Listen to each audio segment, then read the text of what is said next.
नमस्कार दर्शक बंधु, आज 23 डिसेम्बर मंगलवार। चलतु आज दिनर किछि मुख्य खबर उपरे नजर पकाइबा।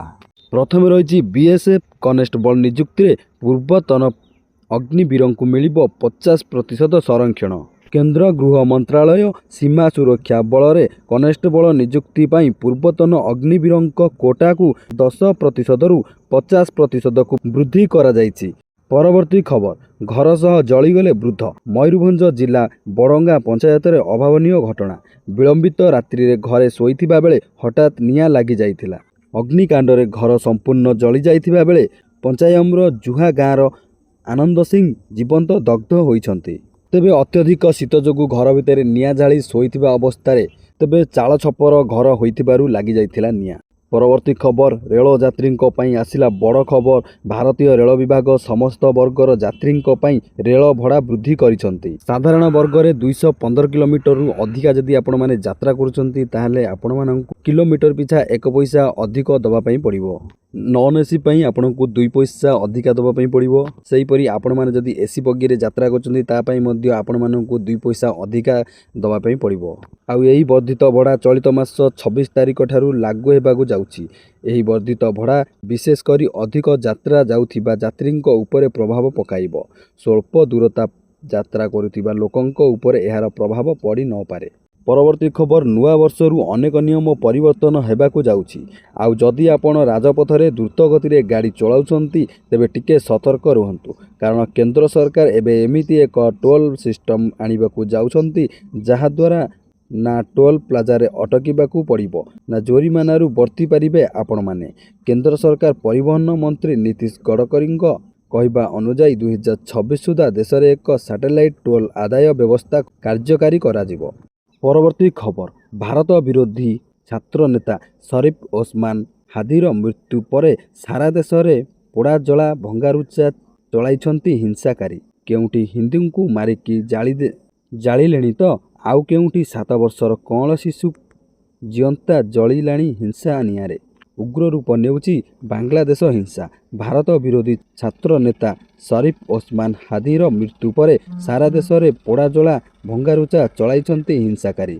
केउंटी हिंदू को मारिकी जालिलेणी तो आउ केउंटी 7 वर्षर कौल शिशु को जियंता जालिलेणी हिंसार नियारे। भारत विरोधी स्लोगान सह भारतीय दूतावास को भी टार्गेट करुछंती हिंसाकारी। बांग्लादेशरू एमिति गोटिए पर गोटिए अति भयानक लोमटांकुरा दृश्य आसुची सामनाकू। सीरिया रे आतंकवादी संगठन आईएसआईएस विरुद्ध रे अमेरिका बड़ सैन्य अभियान जारी रखिछि। आतंकी संगठन आईएसआईएस रो 70टी ठिकाना उपरे अमेरिका प्रचंड प्रहार करिछि। ऑपरेशन हक आई द्वारा आकाश मार्गरू घन घन आक्रमण करिछि अमेरिका। सीरिया रे आईएसआईएस द्वारा 3 अमेरिकीय नागरिकों हत्या पर एही मामला करा जाइछि। परवर्ती खबर, सारा राज्य रे जारी रहिछि शीत लहरी। पारद तलमुआ जोगु प्रबल जाड़ हेउछि। 10 डिग्री तले 10 सहर तापमात्रा रेकर्ड होइछि। आगामी 7 दिन जाए तापमात्रा रे विशेष परिवर्तन हेबार संभावना नाही, अर्थात 7 दिन प्रबल ठंडा लागि रहिबो। सेहीपरि घन कुहुड़ी को नै पाणीपाग विभाग वार्निंग जारी करिछि। परवर्ती खबर, ताइवान स्टेशन रे छुरा माड़ रे 3 मृत। ऑस्ट्रेलिया बेलाभूमि रे आतंकिक बर्बर कांड पर एबे ताइवान रो मेट्रो स्टेशन, ताइवान रो राजधानी ताइपेई रो मेट्रो स्टेशन रे दुर्बृत्तों छुरा माड़ रे 3 जनक मृत्यु होइतिबा बेले अनेक आहत होइछन्ति। लोक गहली थिबा मेट्रो स्टेशन रे आक्रमणकारी जनक जहाकू पारिला ताकू छुरी मारी चलिला। फल लोक माने प्राण विकल रे जीए जुआडे पारिले धाई थिबार देखिबा पई मिलिछि। परवर्ती खबर, आज भारत पाक टक्कर। पुणी क्रिकेट मैदान रे सामना सामनी हेबे भारत पाकिस्तान। हेले एथर युव वर्ग रे 19 वर्षरु कम एशिया कप फाइनाल रे भारत पाकिस्तान मध्य रे टाइटल पाई टक्कर हेबो। दुबई रे खेला जाइथिबा द्वितीय सेमीफाइनाल रे श्रीलंका को 8 विकेट रे परास्त करिछि भारत। एहा सह फाइनाल रे प्रवेश करिछि 19 वर्षरु कम भारतीय दल। 20 ओभर रे श्रीलंका 8 विकेट हराई 138 रन करिथिला। परवर्ती खबर, एथर गेरुआ हब कि पश्चिमबंग। आगकू निर्वाचन थिबा बेले एबेठारु पश्चिमबंग उपरे फोकस करलेनी मोदी। एथर पश्चिमबंग खेलिपारे मोदी मैजिक, କାରଣ ଏହା ପୂର୍ବରୁ ମୋଦି ଯେଉଁ ରାଜ୍ୟକୁ ଫୋକସ୍ କରିଛନ୍ତି ସେଠାରେ ବିଜେପିର ବିପୁଳ ବିଜୟ ହୋଇଛି। ବିଜେପିର ବରିଷ୍ଠ ନେତାମାନେ ବାରମ୍ବାର କହିସାରିଛନ୍ତି ଏଥର ଟାର୍ଗେଟ୍ ପଶ୍ଚିମବଙ୍ଗ। ତେଣୁ ମୋଦିଙ୍କ ଫୋକସ୍ ଏବେ ପଶ୍ଚିମବଙ୍ଗ ଉପରେ ରହିଛି। ପରବର୍ତ୍ତୀ ଖବର, ଓଡ଼ିଶାରେ ବଡ଼ ନିଯୁକ୍ତି ସୁଯୋଗ। ହାଇଦ୍ରାବାଦ ଇନଭେଷ୍ଟର୍ସ ମିଟ୍ରେ ଆସିଲା 67,000 କୋଟିର ପୁଞ୍ଜି ନିବେଶ ପ୍ରସ୍ତାବ। ଫଳରେ ମୋଟ 56,000 ନିଯୁକ୍ତି ସୁଯୋଗ ସୃଷ୍ଟି ହେବ। ଏହି ଅବସରରେ ମୁଖ୍ୟମନ୍ତ୍ରୀ ମୋହନ ଚରଣ ମାଝୀ କହିଛନ୍ତି ଭାରତ ଅଭିବୃଦ୍ଧିର ଇଞ୍ଜିନ୍ ପାଲଟିବ ଓଡ଼ିଶା। ଇନଭେଷ୍ଟର୍ସ ମିଟ୍ରେ ରାଜ୍ୟ ସରକାର 13ଟି MOU ସ୍ୱାକ୍ଷର କରିଛନ୍ତି। ଏହି କମ୍ପାନୀଗୁଡ଼ିକ ରାଜ୍ୟରେ 27,650 କୋଟି ଟଙ୍କାର ପୁଞ୍ଜି ନିବେଶ କରିବେ ଓ 15,905 ନିୟୁତ ଉପଲବ୍ଧ କରାଇବେ। ପରବର୍ତ୍ତୀ ଖବର, ଅଶୁଭ ଶନିବାର ଓ କାଳ ରାତ୍ରିରେ ଜୀବନ ନେଇଛି ରାଜଧାନୀ ଏକ୍ସପ୍ରେସ୍। ଆଉ ନିରୀହ ହାତୀଙ୍କ ରକ୍ତରେ ରକ୍ତ ରଞ୍ଜିତ ହୋଇଛି ରେଳ ଧାରଣା। ଏହି ବଡ଼ ଦୁର୍ଘଟଣା ଆସାମ ହୋଜାଇରେ ହୋଇଛି। ରେଳ ଧାରଣା ପାର କରୁଥିବା ହାତୀପଲଙ୍କୁ ଧକ୍କା ଦେଇଛି ସାଇରଙ୍ଗ ନୂଆଦିଲ୍ଲୀ ରାଜଧାନୀ ଏକ୍ସପ୍ରେସ୍, ଯାହାଫଳରେ 8 ହାତୀଙ୍କ ମୃତ୍ୟୁ ହୋଇଥିବା ବେଳେ ଗୋଟିଏ ଛୁଆ ହାତୀ ଆହତ ହୋଇଛି। ଘଟଣା ଏତେ ଜବରଦସ୍ତ ଥିଲା ଯେ ରାଜଧାନୀର ମଧ୍ୟ ଇଞ୍ଜିନ୍ ଏବଂ 5ଟି କୋଚ୍ ଲାଇନ୍ଚ୍ୟୁତ ହୋଇଛି। ସରକାରଙ୍କ ବଡ଼ ଭେଟି, ନୂଆବର୍ଷରୁ କମିବ ଗ୍ୟାସ୍ ଦର। ଆଗାମୀ ବର୍ଷ ଆପଣଙ୍କ ପାଇଁ କିଛି ଭଲ ଖବର ନେଇକି ଆସିଛି। ଆପଣ ଜାନୁଆରୀ 1ରେ ନୂତନ ବର୍ଷ ପାଳନ କରୁଥିବା ସମୟରେ ସରକାର ଆପଣଙ୍କୁ ଏକ ଉପହାର ମଧ୍ୟ ଦେଇପାରନ୍ତି। ପ୍ରତି ମାସର 1 ତାରିଖରେ ଅନେକ ଆର୍ଥିକ ନିୟମ ଏବଂ ମୂଲ୍ୟ ପରିବର୍ତ୍ତନ କରାଯାଏ।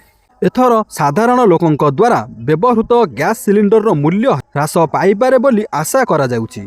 ପରବର୍ତ୍ତୀ ଖବର, କ୍ରିକେଟ ମହୋତ୍ସବ IPL 2026 ଆରମ୍ଭ ହେବାକୁ, କିନ୍ତୁ IPL ଆରମ୍ଭ ହେବା ପୂର୍ବରୁ ହିଁ ପଞ୍ଜାବ କିଙ୍ଗସ୍ ପାଇଁ ଖରାପ ଖବର ଆସିଛି। ପଞ୍ଜାବର ଷ୍ଟାର ବୋଲର ୟୁଜବେନ୍ଦ୍ର ଚହଲଙ୍କ ସ୍ୱାସ୍ଥ୍ୟ ଅବସ୍ଥା ଏବେ ବହୁତ ଖରାପ ଏବଂ ଡାକ୍ତରମାନେ ତାଙ୍କୁ ବିଶ୍ରାମ ନେବା ପାଇଁ ପରାମର୍ଶ ଦେଇଛନ୍ତି।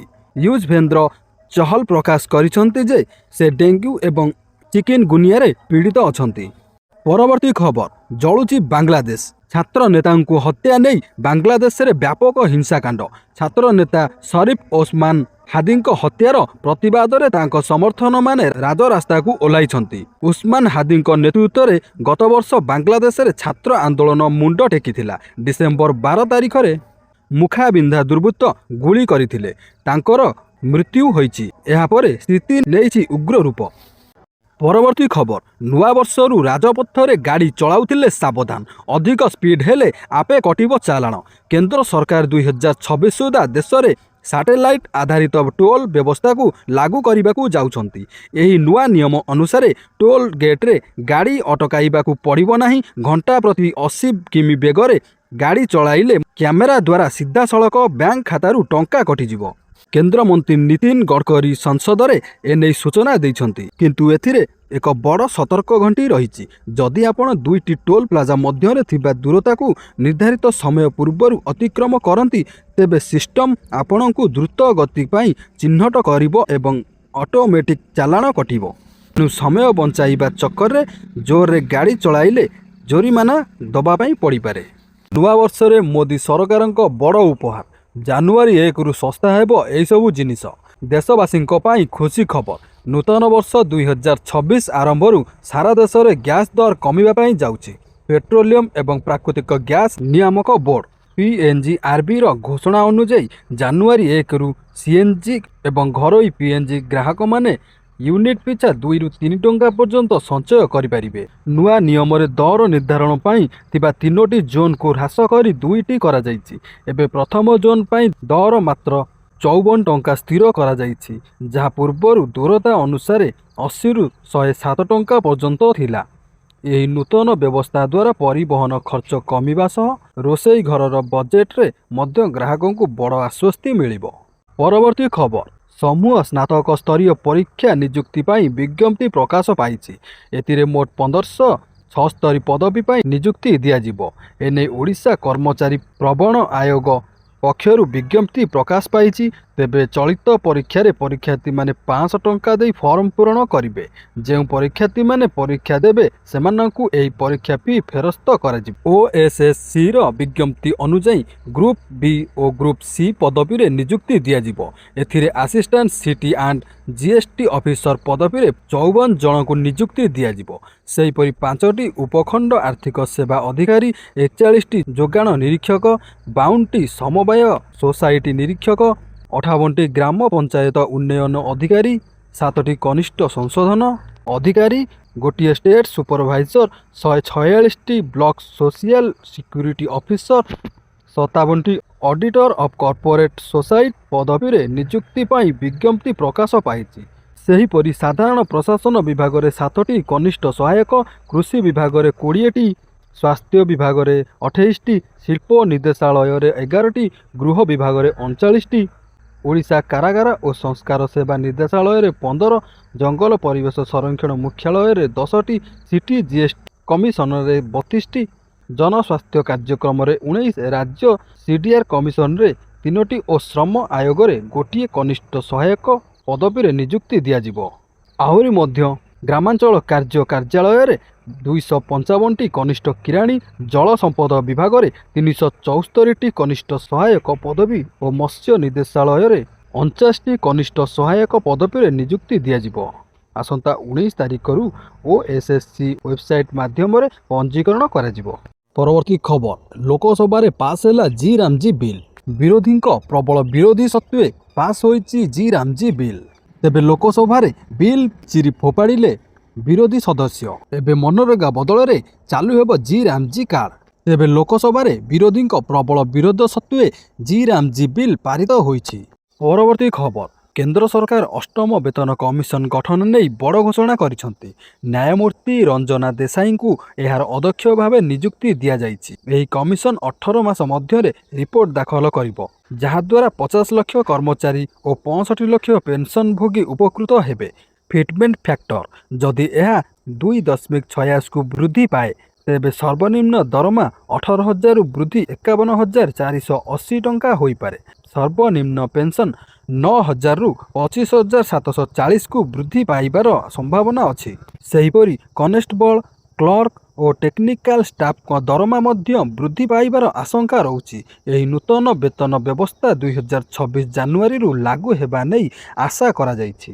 ପରବର୍ତ୍ତୀ ଖବର, ରାସନ କାର୍ଡ ଆସିଲା ବଡ଼ ଖବର। ଯୋଗାଣ ମନ୍ତ୍ରୀଙ୍କ ବଡ଼ ଘୋଷଣା। ନୂଆ ବର୍ଷରୁ ଆଉ 15 ଲକ୍ଷ ରାସନ କାର୍ଡ ବଣ୍ଟାଯିବ।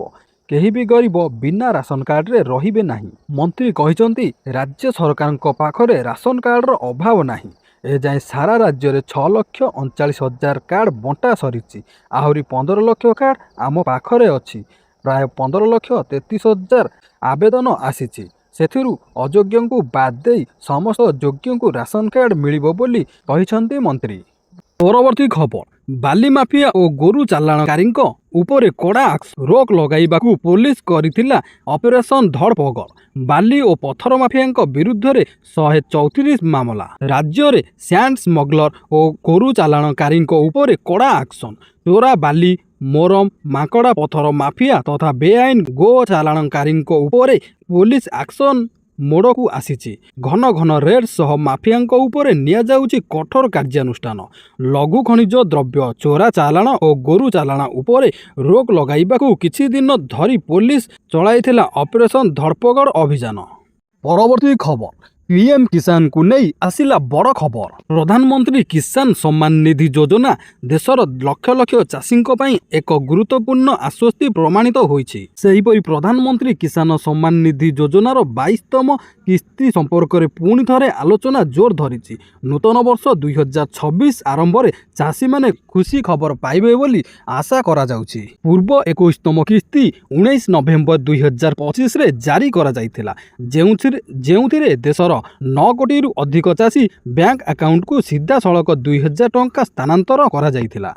ତେବେ ସରକାର ପୂର୍ବରୁ ସ୍ପଷ୍ଟ କରିସାରିଛନ୍ତି ଯେ ଯଦି ଜଣେ ଚାଷୀ ଏହି ଯୋଜନା ଅନୁଯାୟୀ ଆବଶ୍ୟକୀୟ ସର୍ତ୍ତାବଳୀ ପୂରଣ କରିବାରେ ବିଫଳ ହୁଅନ୍ତି ତେବେ ସେମାନଙ୍କର କିସ୍ତିକୁ ରୋକି ଦିଆଯାଇପାରେ। ତେବେ ପ୍ରଥମେ ରହିଛି EKYC ପୁରା ହୋଇନଥିଲେ सरकार ई केवाईसी को बाध्यतामूलक करिसंती। जदि आपणकर ई केवाईसी असंपूर्ण थाए तेबे परवर्ती किस्ती आपणक अकाउंट रे जमा हेबो नाही। द्वितीयटी हेउची जदि आपणक बैंक अकाउंट आधार सहित लिंक होई नाही किंबा डीबीटी सेवा सक्षम होई नाही तेबे टंका स्थानांतरित हेबो नाही। ताले दर्शक बंधु पीएम किसान रो 22तम किस्ती मिलिबा पूर्वरु आपण एई सब काम गुड़िक कराई नियंतु। परवर्ती खबर दिल्लीर 50% कर्मचारी घर काम बाध्यतामूलक करा जाइछि। राजधानी रे AQI क्रमागत भाव में वृद्धि पाउछि जहाँ दिल्ली सरकार को यही पदक्षेप नेबाकू बाध्य करिछि। क्रमागत भाव में बढ़ुथिबा प्रदूषण को दृष्टि रे रखी दिल्ली सरकार एक गुरुत्वपूर्ण पदक्षेप नैछंती। सरकार घोषणा अनुसार वर्तमान राजधानी समस्त प्रतिष्ठान रे 50% कर्मचारी वर्क फ्रॉम होम बा घरे रही काम करिबा बाध्यतामूलक करा जाइछि। दिल्ली सरकार श्रम विभाग अनेक गुरुत्वपूर्ण निष्पत्ति नैछंती। एहा अनुसार निर्माण श्रमिकों को 16 दिन पई 10,000 टंका क्षतिपूरण मध्य दियाजिबो। परवर्ती खबर ई श्रम कार्ड थिले मिलिबो बड़ फायदा। खाता को आसीबो 1500 टंका सह मिलिबो 2 लाख टंकार बीमा।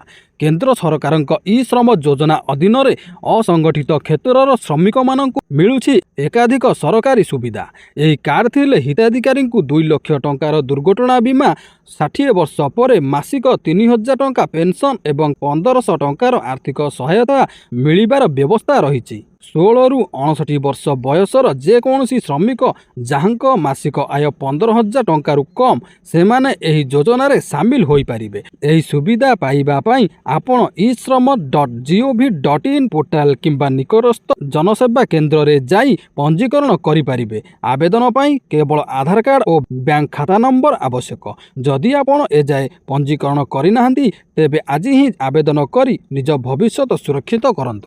परवर्ती खबर सर्टिफिकेट नथिले मिलिबो नाही पेट्रोल। दिल्लीर वायु प्रदूषण भयंकर स्तर में पहुंची पर दिल्ली सरकार कड़ा पदक्षेप नैछंती। डिसेम्बर 18 ठारू वैध PUC सर्टिफिकेट नथिबा जानवाहन को पेट्रोल पंप रे पेट्रोल दियाजिबो नाही। कैमेरा माध्यम एहार निरीक्षण कराजिबो। एहा सहित दिल्ली बाहरु आसुतिबा BSVI नॉर्म तले थिबा जानवाहन विशेषकर ट्रक और कमर्शियल गाड़ी गुड़ी को सहर को प्रवेश निषेध करा जाइछि। परवर्ती खबर दिल्ली विश्वविद्यालय रे ओडिया पढ़िबे छात्र छात्री। मातृभाषा सह गौरवमय इतिहास जानिबार मिलिबो सुजोग। केंद्रीय विश्वविद्यालय रे प्रथम सेंटर फॉर ओडिया स्टडीज सफल हैला केंद्र शिक्षा मंत्री धर्मेंद्र प्रधान उद्यम। राज्य बाहर कौनसी केंद्रीय विश्वविद्यालय रे प्रथम थर लगी ओडिया भाषा को नहीं प्रतिष्ठा हेबाकू जाउची एभली केंद्र। ओडिया भाषा और गौरवमय इतिहास एवं देश पई महत्वपूर्ण आवेदन को ध्यान रे रखी दिल्ली विश्वविद्यालय बड़ पदक्षेप। परवर्ती खबर खसिला सुना और रूपा दर। क्रमागत आकाश छुआ पर खसिला सुना और रूपा दर। रेकर्ड भांगुथिबा सुना रूपा दर ह्रास पाइछि। 24 क्यारेट सुना 10 ग्राम पिछा 1113 टंका कमिछि। 1,33,249 टंकारु 1,32,136 टंका को खसिछि सुना। 22 क्यारेट सुना दर 10 ग्राम पिछा 1,019 टंका ह्रास पाइछि। रूपा दर किलोग्राम प्रति 1,446 टंका ह्रास पाइछि। परवर्ती खबर 2026 स्कूल छुट्टी तालिका प्रकाश। माध्यमिक शिक्षा निर्देशालय पक्षरु आसंता 2026 वर्ष पई छुट्टी तालिका प्रकाश पाइछि। आसंता वर्ष रविवार व्यतीत 22टी छुट्टी हेबो। एथिरु छुट्टी तालिका रे थिबा नेताजी जयंती, साधारणतंत्र दिवस, उत्कल दिवस, स्वाधीनता दिवस, गणेश पूजा और गांधी जयंती विद्यालय रे पालन कराजिबो। ग्रीष्म प्रवाह को अनुमान करी मे 6 तारिख रु जून 17 तारिख पर्यंत मोट 38 दिन खरा छुट्टी रखा जाइछि। सेहीपरि दुर्गा पूजा और शीत समय रे 8 दिन लेखाएं छुट्टी रहिछि। पूजा छुट्टी अक्टोबर 17 रु 26 जाए हेबाकू थिबा बेले डिसेम्बर 23 रु 31 तारिख जाए शीत छुट्टी तालिका रे रहिछि। जिला शिक्षा अधिकारी अनुमति क्रमे 2 दिन स्थानीय छुट्टी दियाजिबो। परवर्ती खबर बढ़िला स्टाइपेंड टंका।